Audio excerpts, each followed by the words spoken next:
मुंबई सपनों का शहर, लेकिन इसी शहर में माँ ने अपनी ही बेटी को मौत के घाट उतार दिया और दुनिया को सालों तक यकीन ही नहीं हुआ कि सच इतना खौफनाक हो सकता है।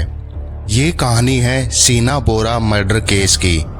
मुख्य किरदार इंद्राणी मुखर्जी, जो कि 3 बार शादी कर चुकी थी। शीना बोरा, जो कि इंद्राणी मुखर्जी की सबसे पहली शादी की बेटी थी, जिसके पिता सिद्धार्थ दास थे। वो शादी टूट चुकी थी। पीटर मुखर्जी, जो कि इंद्राणी मुखर्जी के तीसरे पति थे। राहुल मुखर्जी, जो कि पीटर मुखर्जी के पहली पत्नी शबनम सिंह के बेटे थे और इंद्राणी मुखर्जी की बेटी शीना बोरा से प्यार करते थे। संजीव खन्ना, जो कि इंद्राणी मुखर्जी के पूर्व पति थे और कोलकाता के बिजनेसमैन थे। कहानी की शुरुआत करते हैं। इंद्राणी मुखर्जी एक high profile media executive. Peter, जो कि बड़े टीवी नेटवर्क से जुड़े थे। शीना बोरा, जिसे दुनिया इंद्राणी की बहन समझती थी, लेकिन असल में वो थी इंद्राणी की बेटी। सबसे बड़ा झूठ यही था कि जिसे बहन बताया गया वो असल में बेटी थी। शीना और राहुल का रिश्ता इंद्राणी को पसंद नहीं था। राहुल, जो कि इंद्राणी का सौतेला बेटा था, और शीना इंद्राणी की बेटी थी। परिवार में तनाव होने लगा। माँ नहीं चाहती थी कि बेटी की सच्चाई सामने आए, क्योंकि उस सच्चाई से उसकी पूरी दुनिया बिखर सकती थी। करीब 2008-2009 के आसपास राहुल और शीना की मुलाकात हुई। दोनों युवा, दोनों मुंबई में, दोनों एक दूसरे के करीब आने लगे। धीरे धीरे दोस्ती, और फिर वो दोस्ती प्यार में बदल गई। राहुल को शीना में सादगी दिखी और शीना को राहुल में भरोसा। दोनों ने साथ भविष्य के सपने देखने शुरू कर दिए। लेकिन एक बड़ा झूठ बीच में था। राहुल को बताया गया था कि शीना उसकी आंटी है, यानी पिता की पत्नी इंद्राणी की बहन। रिश्तों के हिसाब से राहुल और शीना का रिश्ता समाज की नज़र में गलत माना जा सकता था, लेकिन राहुल को जल्द ही सच्चाई का पता चला कि शीना असल में इंद्राणी की बेटी है, यानी वो खून का रिश्ता नहीं था। जब इंद्राणी को इस रिश्ते का पता चला तो उसने कड़ा विरोध किया, क्योंकि अगर यह रिश्ता पब्लिक हो जाता तो उसकी सबसे बड़ी पोल खुल जाती कि जिसे वह बहन बताती थी वो असल में उसकी बेटी है। इंद्राणी के लिए यह सिर्फ एक रिश्ता नहीं था, यह उसकी बनाई गई झूठी पहचान के लिए खतरा था। उसने शीना पर दबाव बनाना शुरू किया। फोन कॉल्स, डांटना, डराना, रिश्ता खत्म करने के लिए मजबूर करना। 2012 से पहले ही राहुल को एहसास हो गया था कि कुछ बहुत गलत चल रहा है। शीना कई बार तनाव में रहती थी। वो कहती थी, मम्मी इस रिश्ते को कभी स्वीकार नहीं करेगी। राहुल ने पिता पीटर से भी बात की, लेकिन घर के अंदर की राजनीति और इंद्राणी का प्रभाव सब पर भारी पड़ रहा था। 24 अप्रैल 2012 से पहले की बातचीत। कई रिपोर्ट्स के मुताबिक शीना और राहुल शादी करना चाहते थे, लेकिन इंद्राणी यह किसी भी हालत में नहीं चाहती थी। अगर शीना शादी करती तो उसका असली रिश्ता दुनिया के सामने आ जाता, और शायद यहीं से साजिश ने जन्म लिया। इंद्राणी के लिए शीना सिर्फ बेटी नहीं थी, वो उसका राज थी, और राहुल उस राज के लिए खतरा बन गया था। कभी कभी प्यार गलत नहीं होता, लेकिन सच छुपाने वाले लोग उसे गुनाह बना देते हैं। राहुल और शीना का रिश्ता शायद एक सामान्य प्रेम कहानी बन सकता था, अगर बीच में झूठ की दीवार न होती। मुंबई की एक सामान्य सी शाम, लेकिन कुछ लोगों के लिए ये आखिरी शाम थी। 24 अप्रैल 2012 इंद्राणी ने शीना को फ़ोन किया। कहा, चलो डिनर करते हैं, कुछ ज़रूरी बातें करनी है। शीना को लगा शायद माँ मान गई है, शायद अब सब ठीक हो जाएगा। वो तैयार हुई, सपनों के साथ, उम्मीद के साथ, लेकिन उसे क्या पता था यह डिनर नहीं, एक जाल था। शाम को मुंबई की सड़कों पर ट्रैफिक। शीना कार में बैठती है। कार में पहले से मौजूद थे इंद्राणी मुखर्जी और कथित तौर पर संजीव खन्ना, जो कि इंद्राणी मुखर्जी के पूर्व पति थे और कोलकाता के एक बिजनेसमैन थे। ड्राइविंग सीट पर था ड्राइवर श्यामवर राय। कार धीरे धीरे आगे बढ़ती है। अंदर हल्की बातचीत, बाहर शहर की रफ्तार, लेकिन कार के भीतर खामोशी घनी होती जा रही थी। ड्राइवर सब देख रहा था, रियर व्यू मिरर में पीछे की सीट पर चल रही हर हलचल। कथित तौर पर संजीव खन्ना पीछे बैठे थे, इंद्राणी मुखर्जी बगल में। सीना को शायद अंदाजा भी नहीं था कि उसके चारों तरफ क्या बुना जा चुका है। कार शहर से थोड़ा सुनसान रास्ते की ओर बढ़ती है। अचानक पीछे की सीट पर हलचल बढ़ती है। कथित तौर पर पहले पकड़, फिर दबाव, फिर संघर्ष, और फिर सब कुछ ही मिनटों में बदल गया। कार के अंदर कुछ ही मिनटों में सब खत्म हो गया। सीना का गला दबा दिया जाता है दोनों के द्वारा। कार में सन्नाटा, सिर्फ इंजन की आवाज़। कथित तौर पर सीना अब हिल नहीं रही थी। ड्राइवर ने रियर व्यू मिरर में देखा, लेकिन कुछ बोला नहीं। कार आगे बढ़ती रही जैसे कुछ हुआ ही न हो। रायगढ़ की ओर रात गहराती गई। कार मुंबई से बाहर निकल चुकी थी, महाराष्ट्र के रायगढ़ जिले की तरफ। एक सुनसान जंगल का इलाका जहां अंधेरा और खामोशी थी। कथित तौर पर शव को कार से बाहर निकाला गया। पहले से लाया गया ज्वलनशील पदार्थ और फिर आग। लपटें उठी, धुआं आसमान में गया और एक जिंदगी राख में बदल गई। आग बुझने के बाद सब वापस कार में बैठे मुंबई लौट आए। अगले दिन जैसे कुछ हुआ ही न हो। फोन से मैसेज भेजे गए, मैं ठीक हूँ, मैं बाहर जा रही हूँ। एक पूरी कहानी गढ़ी गई। उस रात सिर्फ एक हत्या नहीं हुई थी, उस रात एक माँ और बेटी का रिश्ता भी जल गया था। और मुंबई 3 साल तक इस सच्चाई से अनजान रही। इस केस की कई बातें अदालत में विचाराधीन रही और आरोपों पर कानूनी प्रक्रिया चलती रही।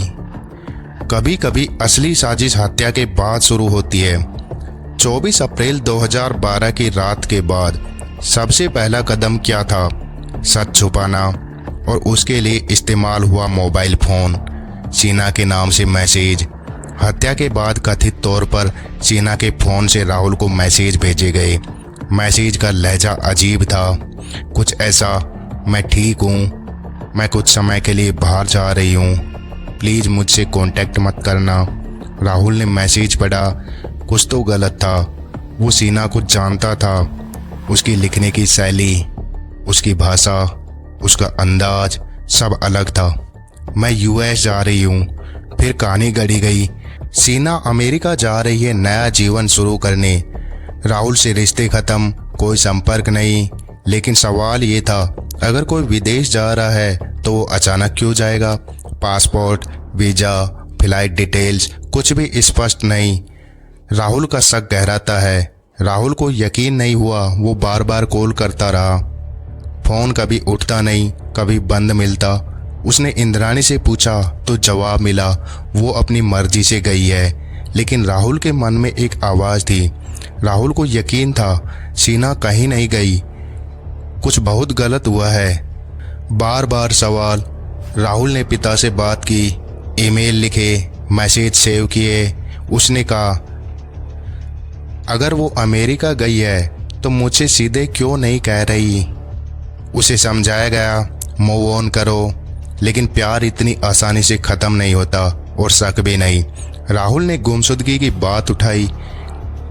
कथित तौर पर उसने पुलिस से संपर्क की कोशिश की, लेकिन सामने से जवाब मिला, वो बालिग है, अपनी मर्जी से कहीं भी जा सकती है। राहुल के पास कोई ठोस सबूत नहीं था, सिर्फ एहसास था। और कभी कभी एहसास ही सबसे बड़ा सबूत होता है। 3 साल की खामोशी, 2012, 2013, 2014।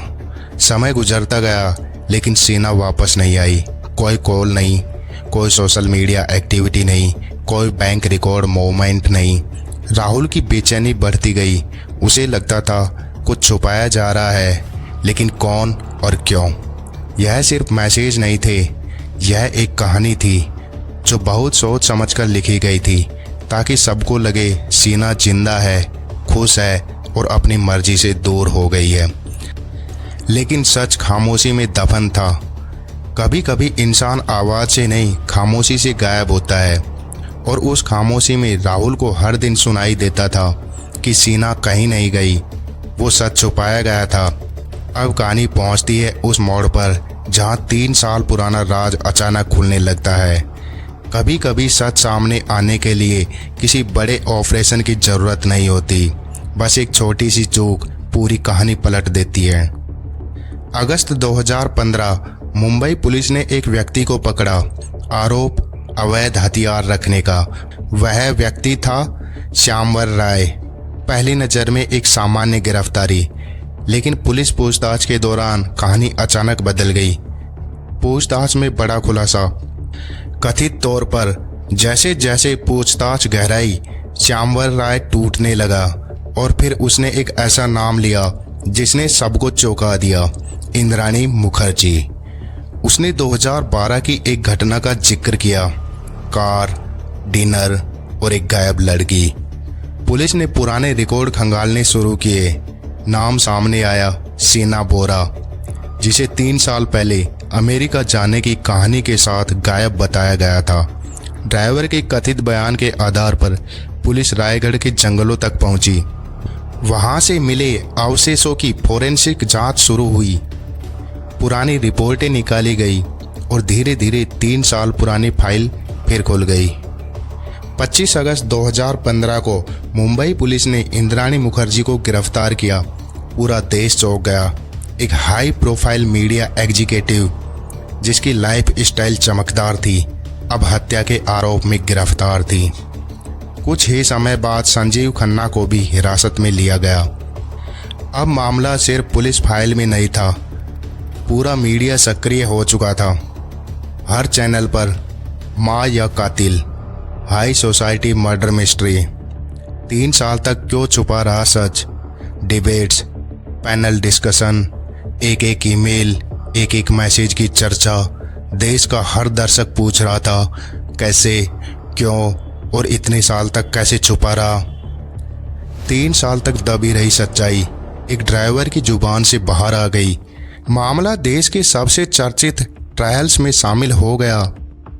क्या ड्राइवर अपराध बोध में टूटा? क्या अवैध हथियार केस ने दबाव बनाया, या 3 साल का बोझ सहना मुश्किल हो गया? यह सवाल आज भी चर्चा में रहे। एक मामूली गिरफ्तारी, एक अनजाना खुलासा और फिर एक ऐसा सच जिसने मुंबई की हाई सोसाइटी की चमक के पीछे छिपे अंधेरे को उजागर कर दिया। मामला लंबी न्यायिक प्रक्रिया का हिस्सा रहा है। अब कहानी पहुंचती है अदालत की चौखट पर, जहां सिर्फ भावनाएं नहीं, सबूत, दलीलें और कानून बोलता है। जांच एजेंसियों के अनुसार आरोप गंभीर थे, हत्या, आपराधिक साजिश, सबूत मिटाने की कोशिश, गुमराह करने की योजना। चार्जशीट में call record, email, message, driver के कथित बयान और फोरेंसिक रिपोर्ट शामिल की गई। यह सिर्फ एक मर्डर केस नहीं था, यह प्री प्लान्ड साजिश के एंगल से पेश किया गया। केस की पहली बड़ी पेचीदगी, सबसे बड़ा सवाल, मोटिव क्या था? पैसा, प्रॉपर्टी, रिश्ते की सच्चाई छुपाना, इमेज बचाना? बचाव पक्ष ने कहा आरोप परिस्थिति जन्य है, सीधे पुख्ता सबूत कहाँ है? यहीं से शुरू हुई कानूनी रस्साकसी। बार बार जमानत याचिकाएं दाखिल हुई, अदालत में दलील दी गई, जांच पूरी हो चुकी है, लंबा ट्रायल चलेगा। आरोपी को लंबे समय तक हिरासत में रखना उचित नहीं। वहीं अभियोजन पक्ष ने कहा केस गंभीर है, गवाह प्रभावित हो सकते हैं, साजिश जटिल है, कई बार जमानत खारिज हुई। मामला उच्च अदालत तक पहुंचा और वर्षों तक यह बहस चलती रही। लंबी कानूनी लड़ाई, यह केस महीनों का नहीं सालों का बन गया। 2015 से शुरू हुई न्यायिक प्रक्रिया लंबे समय तक चलती रही। गवाहों के बयान, क्रॉस एग्जामिनेशन, तारीख पर तारीख, कुछ गवाह मुकर गए, कुछ बयानों में विरोधाभास सामने आया और हर मोड़ पर नई बहस छिड़ जाती। यह केस अदालत से बाहर भी लड़ा जा रहा था, न्यूज स्टूडियो में हर सुनवाई के बाद हेडलाइंस बदलती, कभी सहानुभूति, कभी कठोर सवाल। यह मामला वर्षों तक चर्चा में रहा। हाई सोसाइटी मर्डर मिस्ट्री, माँ बेटी का सच, सत्ता और साजिश, परिवार के अंदर का झूठा रिश्तों का जाल, कथित तौर पर सबूतों का देर से सामने आना, परिस्थिति जन्य साक्ष्य बनाम प्रत्यक्ष साक्ष्य, गवाहों की विश्वसनीयता, बचाव पक्ष ने बार बार कहा संदेह संदेह ही होता है, वह प्रमाण नहीं बन सकता। अभियोजन पक्ष ने कहा पूरी घटनाओं की कड़ी जोड़कर देखिए, तस्वीर साफ है। कोर्ट रूम में कोई चीख नहीं होती, सिर्फ कागजों की सरसराहट होती है, लेकिन उन कागजों के बीच छिपा होता है एक जीवन, एक मौत और एक सच। यह केस सिर्फ हत्या का नहीं था, यह भरोसे के टूटने का केस था। क्यों सालों तक चर्चाओं में रहा? हाई प्रोफाइल परिवार, रिश्तों का जटिल सच, मीडिया कवरेज, लंबी न्यायिक प्रक्रिया और लगातार सामने आते नए एंगल। यह मामला भारतीय न्याय प्रणाली के सबसे चर्चित मामलों में गिना गया। हर क्राइम स्टोरी का एक अंत होता है, लेकिन कुछ कहानियां फैसला आने के बाद भी खत्म नहीं होती। 2015 में गिरफ्तारी के बाद लंबी कानूनी प्रक्रिया शुरू हुई। साल दर साल सुनवाई, गवाह, बहस। यह केस मीडिया की सुर्खियों में बना रहा। जमानत और कानूनी मोड़। वर्षों की न्यायिक हिरासत के बाद इंद्राणी मुखर्जी को 2022 में सुप्रीम कोर्ट से जमानत मिली। पीटर मुखर्जी को भी पहले जमानत मिल चुकी थी। संजीव खन्ना और अन्य आरोपियों के खिलाफ मामला अदालत में विचाराधीन रहा, यानी अंतिम दोष सिद्धि या बरी होने का फैसला अभी तक नहीं आया है। केस अभी भी ट्रायल स्टेज में है, लेकिन असली सवाल क्या है? क्या सच पूरी तरह सामने आ चुका है? क्या हर सवाल का जवाब मिल गया, या कुछ राज अभी भी अधूरे हैं? राहुल, जिसने शुरू से कहा था सीना कहीं नहीं गई, कुछ गलत हुआ है, उसका शक सच में बदला, लेकिन उसे न्याय कब मिलेगा? यह सवाल अभी भी अदालत के पास है। इस केस ने क्या सिखाया? रिश्तों के पीछे छिपे सच कभी कभी खतरनाक होते हैं। सामाजिक इमेज की कीमत बहुत भारी हो सकती है, और कानून की प्रक्रिया लंबी जरूर होती है, लेकिन रुकती नहीं। मुंबई की चमकती रातों के पीछे कभी कभी ऐसा अंधेरा छिपा होता है जिसे समझने में सालों लग जाते हैं। सीना बोरा केस सिर्फ एक मर्डर मिस्ट्री नहीं, यह रिश्तों, झूठ और सच्चाई की लड़ाई की कहानी है। फैसला अदालत सुनाएगी, लेकिन इस कहानी ने देश को यह जरूर सिखाया कि हर चमकती दुनिया के पीछे एक साया भी होता है। इस केस ने सिखाया कि कभी कभी सच फिल्मों से भी ज़्यादा डरावना होता है। क्या ये लालच था? क्या ये इमेज बचाने की कोशिश थी? या एक ऐसा सच जिसे दुनिया से छुपाने के लिए एक माँ ने सब कुछ दांव पर लगा दिया? अगर आपको यह क्राइम स्टोरी गहराई से जानना पसंद आया तो चैनल को सब्सक्राइब करें, क्योंकि यहाँ हम सच को सिर्फ बताते नहीं, उसे समझते भी हैं।